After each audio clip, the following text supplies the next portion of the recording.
महामृत्युंजय मंत्र में छुपा है मृत्यु से बचने का रहस्य।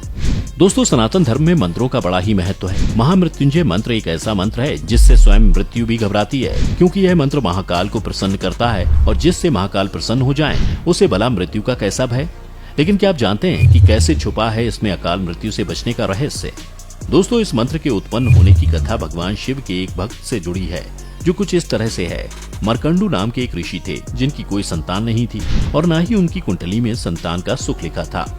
वह और उनकी पत्नी मरुदमती इसी कारण दुखी रहते थे। फिर एक दिन ऋषि ने संतान प्राप्ति के लिए अपने आराध्य देवों के देव शिवदेव की कठोर तपस्या की। शिव उनकी तपस्या से बड़े खुश हुए और उन्होंने ऋषि से वरदान मांगने को कहा। जब मार्कंडू ऋषि ने वरदान के रूप में एक संतान की मांग की, तब भगवान शिव ने कहा, मैं आपको संतान का वरदान दे दूंगा, परंतु आपको दो विकल्प में से किसी एक विकल्प का चयन करना होगा। पहला विकल्प है कि आपका पुत्र मूर्ख होने के साथ दीर्घायु होगा और दूसरा विकल्प है कि आपका पुत्र ज्ञानी होगा जिसकी मृत्यु 16 वर्ष में हो जाएगी। यह सुनते ही ऋषि पहले तो खुश होते हैं, लेकिन जैसे ही उन्होंने दोनों विकल्पों को सुना वह सोच में पड़ गए और काफी देर तक सोच विचार करने के बाद बोले, हे प्रभु, मैं दूसरे विकल्प का चयन करता हूँ।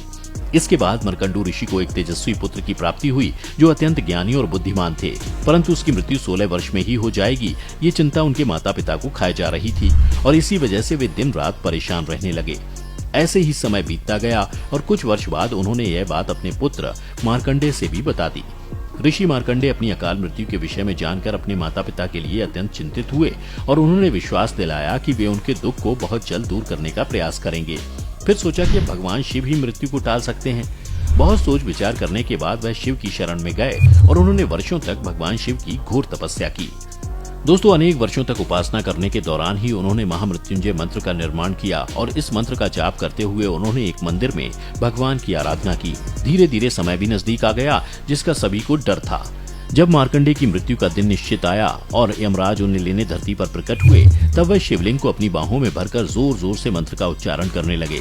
इस मंत्र के प्रभाव से चारों तरफ प्रकाश ही प्रकाश फैल गया, जिसके बाद यमराज शिव जी के वरदान के अनुसार ऋषि मार्कंडे को अपने साथ यमलोक नहीं ले जा पाए, क्योंकि भगवान शिव ने निर्मित महामृत्युंजय मंत्र और ऋषि की तपस्या से प्रसन्न होकर उन्हें मृत्यु से मुक्त कर दिया। इस प्रकार ही महामृत्युंजय मंत्र मनुष्यों को अकाल मृत्यु से मुक्ति दिलाता है। महर्षियों के अनुसार यह मंत्र भगवान शिव का सबसे प्रिय मंत्र माना गया है। यह अकाल मृत्यु को टालने वाला सबसे प्रभावशाली मंत्र है जिसका वर्णन पुराणों में किया गया है। इसके अलावा इसका वर्णन हमें ऋग्वेद में भी मिलता है। पुराणों के अनुसार बताया गया है कि इसका जाप करने से मनुष्य को मृत्यु व जीवन की कठिनाइयों को दूर करने की शक्ति मिलती है, क्योंकि महामृत्युंजय मंत्र का प्रभाव संजीवनी के समान है। इसलिए दोस्तों, इसे संजीवनी मंत्र भी कहा जाता है। ज्ञानियों का यह भी कहना है कि यह मंत्र ग्रह कलेश, लड़ाई झगड़े, भूत प्रेत, रोग, संतान बाधा, बुरे स्वप्न, गर्भनाश, मांगलिक दोषों से निवारण के लिए भी लाभकारी होता है। इसके अलावा इसका सबसे बड़ा लाभ यह है कि इस मंत्र के 1.25 लाख बार जाप करने से मनुष्य को मोक्ष की प्राप्ति हो जाती है और व्यक्ति अपने सभी पाप कर्मों की सजा से मुक्ति पा लेते हैं। साथ ही 84 लाख योनियों से भी खुद को मुक्त कर लेते हैं। इससे जुड़ा अगर कोई भी प्रश्न आपके मन में है तो हमें नीचे कमेंट करके जरूर बताइएगा।